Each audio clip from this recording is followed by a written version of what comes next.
welcome to the last part of the accident story. My name is Gladys. In case you're new here, you can follow along the last two videos that we did. Yeah, there's part 1, part 2, and we have, part 3 here, where we want to talk about now how we travel back and how we settled back here. Yeah, and before we do that, I actually wanted to say something. That those people, when you're going back to Africa, you opt to use your, maybe your Kenyan passport. If you're a citizen, please don't use the Kenyan passport. It's okay, use your American passport, because the American passport is so powerful and it will help you. If anything happens to you, you'll be shipped back, or they will, if anything bad happens to you, God forbid, but if it ever happens, they'll be able to airlift you back. You'll be counted as an American and you'll get all the help that you need. One thing that I came to learn with the Americans is that they take care of their own. So if go use your American passport. Don't use your Nigerian or don't use your Liberian. Use your American passport. I know we do use our passports just because you don't want to have to be asked, oh, you need a visa or something like this, so you need to have a certain limit of time. But there are many good things that come with you using your American passport, because if we had done that, it would have been a lot easier for us. So the American government could have done a lot for us than the way we were. But anyway, on to the story is, after that stay and the surgery, we needed to figure out how we need to travel back and how the airline can be able to accommodate us. So we needed a doctor's approval and everything, which Dr. Nyambera did. They approved everything, and we actually, they gave us the comfortable seats. There's a guy we had met, I'm trying to remember his name, who helped us facilitate everything. Instead of me traveling all the way to Nairobi to, talk to the airline officials and everything, I faxed my letter to Nairobi to them. They looked at it and everything. He was able to facilitate this, and this was a stranger. And he actually waited for us at the airport. And a stranger. We did not even, line up or anything. We just went. He was like, "Here, guys, I got you. Just go straight in." He took care of it. I can't remember his face. I don't know his name. I don't remember his name. But whatever you are, I don't know if you'll ever watch this video, but we thank you. We will. I'll connect with him. He made sure we got the most comfortable seats with the Emirates.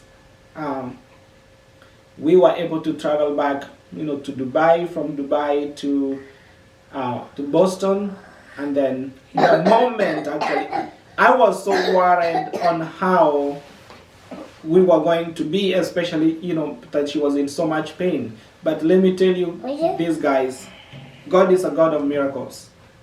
It was a pain-free. She was medicated well, and I can tell you that I did not expect her to last so well and comfortable the way she was.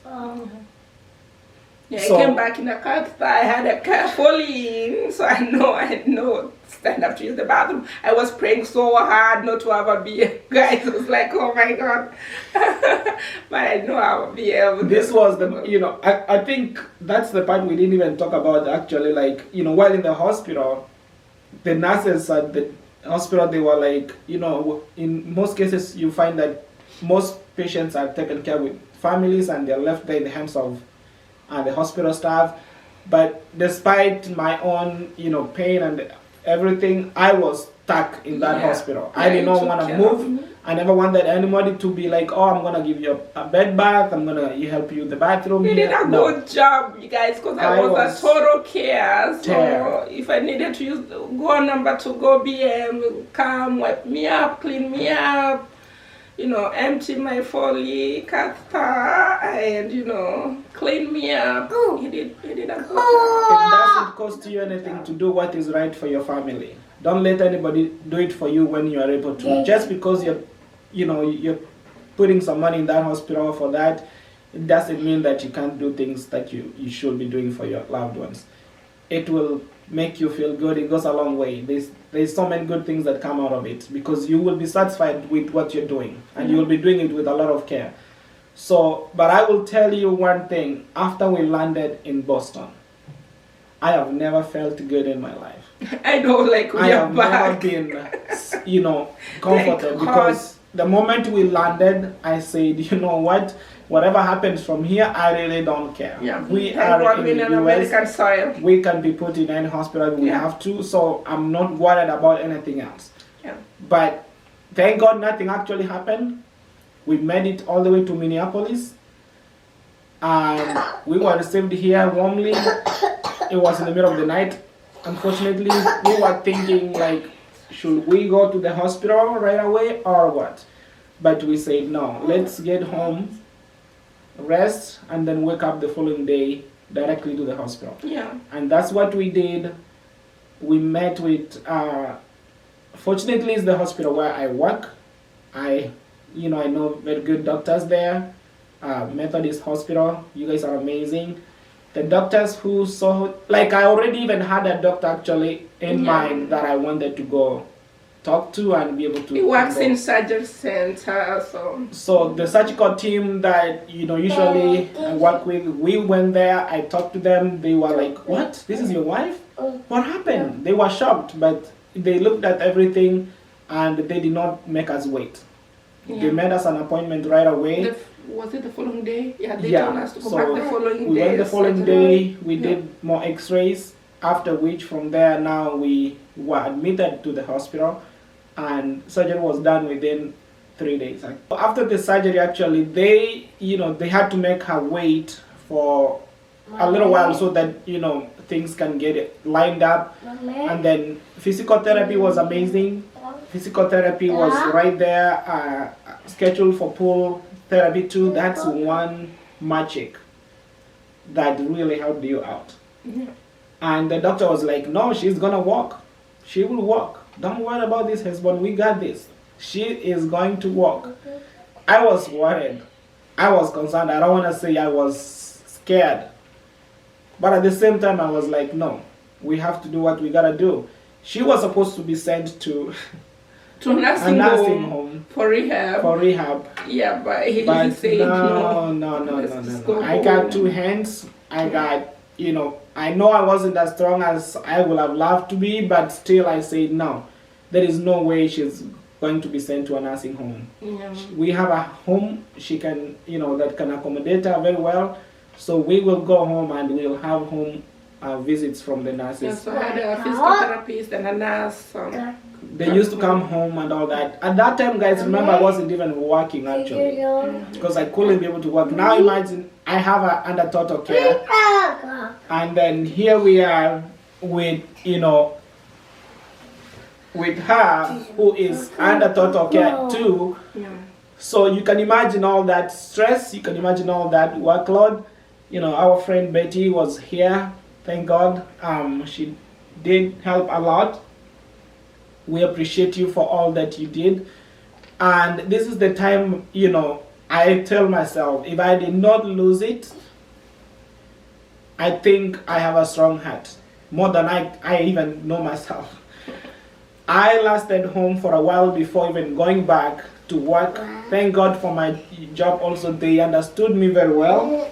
They knew what I was going through. They accommodated my needs. I could go back to work sometimes, run there, do, work for like an hour or 2. I can run home here and there and go check on them. And I had like a schedule, like, the way we do it in the hospital, like, so went to the bathroom, like I had we had to make that schedule. I had to make sure that this is her toileting time. I need to go help out. I need to go do this for the kids. It wasn't easy, trust me. Even people at work sometimes will ask me, how are you able to come and work and act like nothing is going on when we know that there's a lot that is happening in your life? I used to say this. I know I'm going through so much, but it doesn't mean that I should bring my problems to work. I'm here to work and to go home. Somebody else might be going through something. I cannot bring my problems here. For those who understand my my story, they knew exactly. We received a lot of help from people. Yeah, especially the Minnesota community and from our church community, not Southview, which is the Seventh-day Adventist church. They did a lot. The Minnesota community, guys, we appreciate you. For those from other states, we appreciate you so much. And anyone who put their hand into our well-being. You gave us a reason to see another day. You gave us a reason to think and to know that we have somebody when you need somebody. There is nothing that feels good when you know somebody else is holding your hand when you need them most. We don't take it for granted. We might not meet everyone who played a part in all this. But trust me, I want you all to know that we appreciate you in every way possible. The part that I also wanted to highlight, there is actually one nurse that we are yet to invite to come here. Her name is Eda. I would like you to meet her. She's going to be here. That is one nurse that I used to work with. I think she's retired now. At Methodist Hospital. This lady was another lady that gave us a lot of help. Yeah, financial help. She literally gave, she facilitated our rent for almost 3 months. Yeah. Free of charge, no refunds, nothing. I tried to say no. When I get back on my feet, we'll be able. She's like, no, husband. I know you are a very nice guy. You have a clean heart. You are here always helping others. Let us help you now. Even actually the hospital people, they also put something together for us. In the midst of all this, Stella was also up and down with friends and all that. She and her family, we appreciate you guys. And many more, some that, we cannot mention everyone because yourselves, guys. After the therapy, everything, to a point that she started walking slowly, to a point now she's here today. Oh. With this, with the baby. Hey guys, with the last one. One funny part, please don't charge me. I know you guys are asking, like, you guys, are you serious, husband? You couldn't give this woman a break? We had to write some story about it. After I started working, I got pregnant. And here's the product. He's 2 years old now. This is the product that we got out of after her healing. It's a miracle, and that's why we named him Baraka, actually. He is a blessing, a miracle that we never thought. It wasn't easy carrying him. Even the doctors actually were concerned that you don't want to have any more kids after this because your pelvis is very fragile at this point. It's completely destroyed. It's gonna be so hard to have the baby. Yeah. But who is God? We kept it. He was able to bless us with this guy.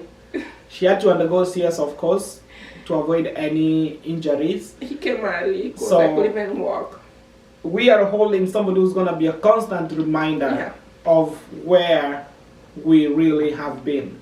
So when you see us, the whole story, actually, the whole point of this story is this. When we talk about marriages, when we talk about relationships, we don't come out here making noise so that you can see how good we live. We're not perfect. But we have written our own stories in different ways that have made us who we are today. And these stories have strengthened us and pulled us close to each other every day. Because whenever we think of the things we've had to go through, they give us a reason why we should walk side by side, right next to each other, in a way that we are going to appreciate everything that God has given us in this home. Yeah. As we speak today, we want to send this out to anyone out there who doubts that, marriage works. It does. Okay, you don't have to go through what we've gone through so that you can find a reason why you need to stick in marriage. No. We just want to say that have somebody in your life who is going to understand that there are days that are going to be very rocky, there are days that are going to be very difficult, but is this person going to be able to stand the storm? When a storm like this hits you, it might not be the same storm that has hit us. It could be a different storm that hits you in your home. Are you going to be able to stand it? Are you going to be able to hold it, to hold your ground for your partner? Because what I did for my family is the same thing I will, expect my wife to do if I was in such a scenario. Trust me, I was asked a lot of questions. Some people even asked me some say, that how were you able to stay? Sometimes maybe people end up, going through so much in this and they walk away. Do you really expect me to walk away from my family in that scenario? Do you really expect somebody to do that? And if you do, if you're that person who will think of walking away, then you don't know what you're doing, because you are a lost fella who needs prayers. They say marriage is for better, for worse. We started with worse. Guys, we've been through a lot for the time that we've been together for the last 10 or 11 years. And it hasn't been easy. I think we started with worse. We've dealt with a lot of worse than the good. Maybe we'll be telling you bits and parts of it. The challenges have been part of our daily living, but we've found better days out of all that, all those situations. So if you are out there doubting and asking yourselves, am I in the right track in my relationship? And those who might be afraid, I don't want to get married, I don't want to marry because of one or two things. We live in a situation, in a time whereby people are getting scared of getting married because of the things that either you see, you hear, and we don't blame you. But ask yourself, what are you looking for when you're talking about marriage? What are you looking for? What do you see in your partner? Do you see as somebody who's going to be there for you? Do you see them as somebody you want to come together and make something big? Or do you see them like an investment? Do you see them like somebody, they're here to help me pay bills? There is a lot that is involved when it comes to relationship. Yeah. Our stories have been written in a way that we look them and we refer to our own lives. So learn to be patient, learn to be there for each other, learn to offer your best for your partner. And respect too. Respect each other, treat each other well, be there for them when they need you, have an open communication whereby you can channel your problems openly without having to worry about what the other person is going to think about. So this has been one thing that I never thought I would be able to talk about, but right now I can tell you I'm relieved. And I also say my father, who's been gone for a couple years now, the day we had an accident, I can say my dad was not ready to receive any of us. He did not want any of us to be with him where he was. My dad was a church elder and a very strong Christian. He believed in a lot of prayers. He always had a clean heart. I know wherever he is watching over us. He never got to meet this fella here, but I know he can see him from heaven. So guys, we want to thank you for being with us. We want to see you in the next videos as we go. I know you've been worried where we've been, but we are back and we are going to bring more content coming, guys. So thank you for being here with us. Until next time.